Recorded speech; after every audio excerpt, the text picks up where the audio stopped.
আসসালামু আলাইকুম ওয়া আশা করি তোমরা সবাই ভালো আছো। আজকে আমি আলোচনা করব চতুর্থ শ্রেণী বাংলাদেশ ও বিশ্ব পরিচয় বইয়ের অধ্যায় 6 বাংলাদেশের চিরন্তন সাংস্কৃতিক উৎসব। প্রথমে আছে পয়লা বৈশাখ ও নববর্ষ। আমরা আগে ছবিটি দেখি। বইয়ের প্রথমে একটি ছবি আছে, ছবির উপর ভিত্তি করে আমাদের পাশের এই প্রশ্নগুলো উত্তর দিতে হবে। চলো প্রশ্নের উত্তরগুলো জেনে আসি। এক, ছবিতে কে কি করছে? উত্তর, ছবিতে একটি বৈশাখী মেলার দৃশ্য দেখা যাচ্ছে। মানুষ মেলায় ঘুরছে, নাগরদোলায় চড়ছে এবং শিশুরা রঙিন বেলুন ও খেলনা কিনছে। 2, এ কাজগুলো কোন উৎসবে করা হয়? উত্তর, এ কাজগুলো সাধারণত পয়লা বৈশাখ বা বৈশাখ মেলার উপলক্ষে করা হয়। চলো বইতে দ্বিতীয় ছবিতে আমরা কি কি দেখতে পাইতেছি পাশের এই প্রশ্নের উত্তরগুলো জেনে আসি। এক, ছবিতে কে কি করছে? উত্তর, ছবিতে কৃষকরা বাড়িতে নতুন ধান মাড়াই ও সেদ্ধ করার কাজ চলছে। পরিবারের সবাই মিলে নতুন ধানের চাল দিয়ে সুস্বাদু পিঠা ও পায়েস তৈরি করছে। 2, এ কাজগুলো কোন উৎসবে করা হয়? উত্তর, এ কাজগুলো নবান্ন উৎসবে করা হয়। চলো বইতে ফিরে যাই। পয়লা বৈশাখ।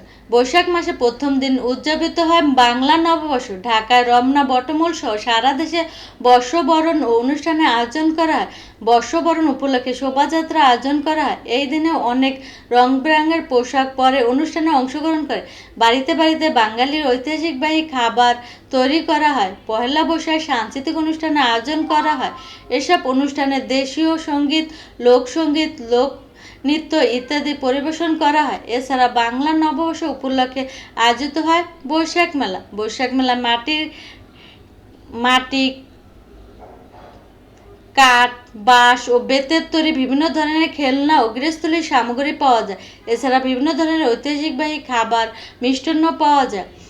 মেলায় নাগরদোলা সহ নানা ধরনের খেলাধুলার আয়োজন করা হয়।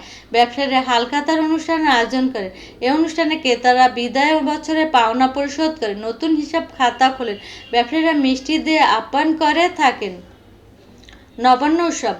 আমাদের চিরায়ত উৎসবগুলোর মধ্যে আরেকটি গুরুত্বপূর্ণ উৎসব হলো নবান্ন উৎসব। এই উৎসব সাধারণত অগ্রহায়ণ মাসে উদযাপিত হয়। এটি বাঙালির অতি প্রিয় উৎসব। নতুন ধান ঘরে তোলা উপলক্ষে নবান্ন উৎসব উদযাপিত হয়ে থাকে। এই উৎসবে নতুন ধানের চাল দিয়ে সুস্বাদু পিঠে, পায়েস তৈরি এবং বিতরণ করা হয়। নবান্ন উৎসব উপলক্ষে কৃষকরা ঘরে ঘরে আনন্দের বন্যা বয়ে যায়। বর্তমান শহরে জীবনে আয়োজন করা হয় নবান্নর পিঠা উৎসব। ক, উপরের অনুচ্ছেদ পরে পয়লা বৈশাখ ও নবান্ন উৎসব সম্পর্কে 3টি করে বৈশিষ্ট্য নিচের ছকে লিখি। চলো আমরা এই ছকটি পূরণ করে আসি। উৎসবের নাম পয়লা বৈশাখ। বৈশিষ্ট্য: 1, বৈশাখ মাসে প্রথম দিন এটি বাংলার নববর্ষ হিসাবে পালিত হয়। 2, এই দিন রমনা বটমূল সহ সারা দেশে সাংস্কৃতিক অনুষ্ঠান ও মঙ্গল শোভাযাত্রা হয়। 3, ব্যবসায় মিষ্টি বিতরণের মাধ্যমে নতুন বছরের হালখাতা খোলেন। বাংলা উৎসবের নাম নবান্ন উৎসব। বৈশিষ্ট্য: 1, এটি সাধারণত অগ্রহায়ণ মাসে নতুন ধান ঘরে তোলা উপলক্ষে পালিত হয়। 2, নতুন ধানের চাল দিয়ে সুস্বাদু পিঠা ও পায়েস তৈরি করে বিতরণ করা হয়। 3, এটি সাধারণত একটি অতি প্রাচীন ও ঐতিহাসিকবাহী উৎসব। চলো বইতে ফিরে যাই। গ, পয়লা বৈশাখ ও নবান্ন উৎসবের মধ্যে আমি অংশগ্রহণ করেছি এমন একটি উৎসবের নাম লিখি। উক্ত উৎসবে আমি কি কি করেছি তার একটি তালিকা তৈরি করি। চলো আমরা এই ছকটি পূরণ করে আসি। উৎসবের নাম পয়লা বৈশাখ। উৎসবে আমি যা যা করেছি: 1, খুব ভোরে ঘুম থেকে উঠে গোসল করে নতুন পোশাক পরেছি। 2, পরিবারের সবার সাথে পান্তা ইলিশ ও নানা রকম ভর্তা দিয়ে সকালে নাস্তা করেছি। 3, স্কুলের বন্ধুদের সাথে বর্ণাঢ্য মঙ্গল শোভাযাত্রা ও অংশগ্রহণ নিয়েছি। 4, বৈশাখী মেলায় গিয়ে মাটির তৈরি রঙিন হাতি, ঘোড়া এবং বাঁশি কিনেছি। 5, মেলায় নাগরদোলা চড়েছি এবং বাতাসা খেয়েছি। চলো বইতে ফিরে যাই। গ, আমাদের বিদ্যালয়ে পয়লা বৈশাখ উৎসব উদযাপন করতে চাই, তার জন্য করণীয় কাজের একটি তালিকা তৈরি করি। চলো আমরা এই ছকটিও পূরণ করে আসি। উৎসবের নাম পয়লা বৈশাখ উদযাপন। করণীয় কাজের তালিকা: 1, বিদ্যালয়ের চারপাশে রঙিন আলপনা দিয়ে সাজানো। 2, ছাত্রছাত্রী ও শিক্ষকদের অংশগ্রহণের একটি সাংস্কৃতিক অনুষ্ঠান আয়োজন করা। 3 বিদ্যালয় মাঠে একটি ছোটোখাটো বৈশাখী মেলা বা পিঠা উৎসবে আয়োজন করা। 4 সবাই মিলে বৈশাখী গান যেমন এসো হে বৈশাখ গেয়ে দিনটি শুরু করা যায়। 5 মাটির তৈরি তৈজসপত্র বা লোকশিল্পের একটি প্রদর্শনী করা। চলো বইতে ফিরে যাই। 2 পৌষ ও বসন্ত উৎসব। এখানেও আমরা একটি ছবি দেখতে পাইতেছি। ছবির উপর ভিত্তি করে পাশের প্রশ্নের উত্তরগুলো দিতে হবে। চলো আমরা উত্তরগুলো জেনে আসি। 1 ছবিতে কে কি করছে? উত্তর, ছবিতে মানুষ শীতের পিঠা বিক্রি করেছে এবং কেউ কেউ মেলায় কারুপণ্য দেখছে। আকাশে ঘুড়ি উঠতে দেখা যাচ্ছে। 2 এ কাজগুলো কোন উৎসবে করা হয়? উত্তর, এ কাজগুলো পৌষ মেলা বা সাকরাইন উৎসবে করা হয়। চলো বইতে ফিরে যাই। দ্বিতীয় ছবিতে আমরা কি কি দেখতে পাইতেছি তার উপর ভিত্তি করে পাশের প্রশ্নের উত্তরগুলো জেনে আসি। 1 ছবিতে কে কি করছে? উত্তর, ছবিতে ছোট বড় সবাই বাসন্তী রঙের পোশাক পরে উৎসব করেছে। মেয়েরা মাথায় ফুলের টায়রা পরেছে এবং সবাই মিলে গান ও নাচে মেতে উঠেছে। 2 এ কাজগুলো কোন উৎসবে করা হয়? উত্তর, এই কাজগুলো বসন্ত বরণ বা বসন্ত উৎসবে করা হয়। চলো বইতে ফিরে যাই। পৌষ মেলা। বাংলাদেশে বহু উদযাপিত উৎসবগুলোর মধ্যে পৌষ মেলা অন্যতম। পৌষ সংক্রান্তি উপলক্ষে এই মেলা আয়োজন করা হয়। দেশের বিভিন্ন স্থানে পৌষ মেলা বিভিন্ন নামে পরিচিত। পুরান ঢাকায় পৌষ মেলা ঘুরে উড়ানো প্রতিযোগিতা আয়োজন করা হয়। এই উৎসবের নাম সাকরাইন নামে পরিচিত।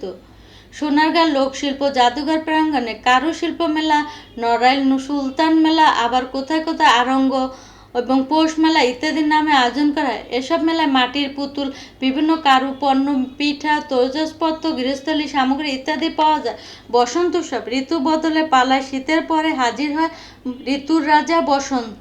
প্রকৃতির নবজীবনের ছোঁয়ায় অপরূপ সাজে সজ্জিত হয়। গাছে গাছে গজায় নতুন সবুজ পাতা আর ফোটে রং বেরঙের ফুল। পলাশ, শিমুল, কৃষ্ণচূড়া, গোলাপ, কাঠগোলাপ, বেলি আরও কত দৃষ্টিনন্দন ফুল। প্রকৃতি এর পরিবর্তনে আমাদের মনে দোলা দেয়। আমরা মেতে উঠি বসন্ত উৎসবে। বসন্ত উৎসব উপলক্ষে মেয়েরা সাজগোজ করে বাসন্তী রঙের শাড়ি পরে আর খোপায় গোজে নানা রঙের ফুল। পাশাপাশি ছেলেরা পরে রঙিন পাঞ্জাবি বা ফতুয়া। বসন্ত উপলক্ষে নানা ধরনের সাংস্কৃতিক অনুষ্ঠান আয়োজন করা হয়।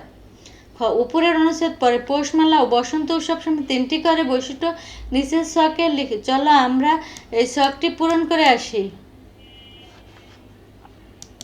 উৎসবের নাম পৌষ মেলা। বৈশিষ্ট্য: 1 পৌষ সংক্রান্তি উপলক্ষে এদেশের বিভিন্ন স্থানে এই মেলা বসে। 2 পুরান ঢাকায় এই উৎসব উপলক্ষে ঘুড়ি উড়ানো প্রতিযোগিতা বা সাকরাইন হয়। 3 মেলায় মাটির পুতুল, পিঠা এবং বিভিন্ন দেশি কারুপণ্য পাওয়া যায়। উৎসবের নাম বসন্ত উৎসব। বৈশিষ্ট্য: 1 শীত শেষ হবার পর ঋতুর রাজা বসন্তের শুরুতে এই উৎসব পালিত হয়। 2 মেয়েরা বাসন্তী রঙের শাড়ি ও ছেলেরা রঙিন পাঞ্জাবি এবং ফতুয়া পরে সাজগোজ করে। 3 বিভিন্ন ধরনের গান, নাচ ও সাংস্কৃতিক অনুষ্ঠান আয়োজন করা হয়। চলো বইতে ফিরে যাই। পৌষ মেলা ও বসন্ত উৎসবের মধ্যে আমি অংশগ্রহণ করেছি এমন একটি উৎসবের নাম লিখি। উক্ত উৎসবে আমি কি কি করেছি তার একটিও তালিকা তৈরি করি। চলো আমরা তালিকাটি তৈরি করে আসি। উৎসবের নাম বসন্ত উৎসব। উৎসবে আমি যা যা করেছি: 1 বাসন্তী রঙের পোশাক পরে অনুষ্ঠানে যোগ দিয়েছি। 2 বন্ধুদের সাথে মিলে গাঁদা ফুল দিয়ে স্কুল আঙ্গিনা সাজিয়েছি। 3 বসন্ত বরণের বিশেষ নাচ ও গান উপভোগ করেছি। 4 আবির বা রঙিন লাল দিয়ে বন্ধুদের সাথে আনন্দ করেছি। 5 বিভিন্ন ধরনের পিঠা খেয়েছি যা মা বাসায় তৈরি করেছিলেন। চলো বইতে ফিরে যাই। আগামীতে আমি কিভাবে পৌষ মেলা ও বসন্ত উৎসব উদযাপন করতে চাই তা লিখি। চলো আমরা এই ছকটিও পূরণ করে আসি। উৎসবের নাম পৌষ মেলা ও বসন্ত উৎসব। কীভাবে উদযাপন করব? 1 আগামী পৌষ সংক্রান্তিতে আমি বন্ধুদের নিয়ে ঘুড়ি উড়ানো প্রতিযোগিতা আয়োজন করব। 2 মেলায় গিয়ে দেশি কারুপণ্য ও মাটির খেলনা কিনে দেশি শিল্পীদের উৎসাহিত করব। 3 বসন্ত উৎসবে আমরা সবাই মিলে গাছ লাগানোর কর্মসূচি পালন করব যাতে প্রকৃতি আরও সবুজ হয়। 4 আমাদের এলাকায় মুরব্বীদের দাওয়াত দিয়ে পিঠা উৎসবে আয়োজন করে তাদের সাথে গল্প করব। 5 উৎসবে বাঙালি ঐতিহাসিক লোকসঙ্গীত ও লোকনৃত্য আয়োজনে নিশ্চিত করব। চলো বইতে ফিরে যাই। এরপরে আছে অনুশীলনী। চলো আমরা অনুশীলনটি শুরু করি। প্রথমে আছে সঠিক উত্তর পাশে টিক চিহ্ন দে। 1, বৈশাখ মাসে প্রথম দিন কোনটি উদযাপিত হয়? নবান্ন উৎসব, বসন্ত উৎসব, পৌষ মেলা, বাংলা নববর্ষ। উত্তর হবে বাংলা নববর্ষ। 2, নবান্ন উৎসব কোন মাসে উদযাপিত হয়? বৈশাখ, অগ্রহায়ণ, পৌষ, ফাল্গুন। উত্তর হবে অগ্রহায়ণ। 3, কখন পৌষ মেলা উদযাপিত হয়? বর্ষাকালে, বসন্তকালে, হেমন্তকালে, শীতকালে। উত্তর হবে বসন্তকালে। খ, সঠিক শব্দ দিয়ে শূন্যস্থান পূরণ করি। চলো আমরা শূন্যস্থানটি পূরণ করে আসি।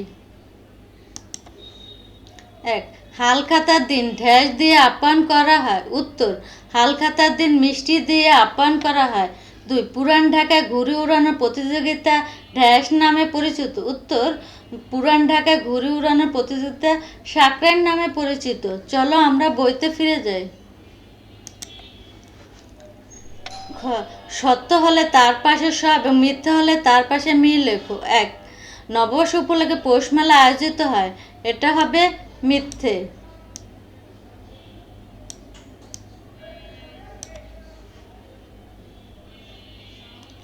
2, নতুন ধান ঘরে তোলা উপলক্ষে নবান্ন উৎসব উদযাপিত হয়। এটা হবে সত্য। 3, হেমন্তের পরে হাজির হয় ঋতুরাজা বসন্ত। এটা হবে মিথ্যে।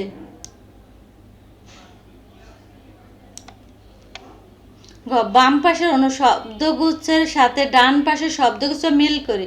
পয়লা বৈশাখ হালখাতা, নবান্ন উৎসব কৃষকদের আনন্দ, বসন্ত উৎসব বাসন্তী রঙের পোশাক, পৌষ মেলা সাকরাইন উৎসব।